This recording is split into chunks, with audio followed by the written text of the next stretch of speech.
ప్రయోజనాలు ఏమున్నాయి, ఎందుకు కన్స్ట్రక్ట్ చేయడం జరిగింది సెక్రటరీ గారు చాలా డీటెయిల్గా చెప్పారు.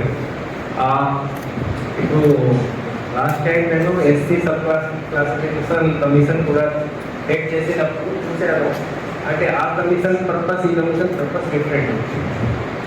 ఇక్కడ ముఖ్యంగా మనకు లోకల్ బాడీ ఎలక్షన్స్లో బీసీ రిజర్వేషన్ ఏ విధంగా ఉండాలి, ఎంత ఉండాలి, అది కూడా ప్రతి unit wise, district wise.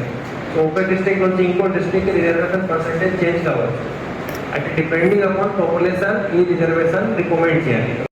And unlike schedule caste కోసం సెన్సస్లో సబ్ కాస్ట్ వైజ్ కూడా సెన్సస్ జరుగుతుంది.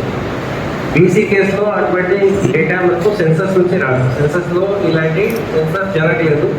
మళ్ళీ మేబీ నెక్స్ట్ సెన్సస్లో ఇవి అన్నీ జరుగుతుంది, కానీ ఇప్పటివరకు ఆ డేటా అవైలబుల్ లేదు. అందుకే నేను చెప్పేది అంటే ఇప్పుడు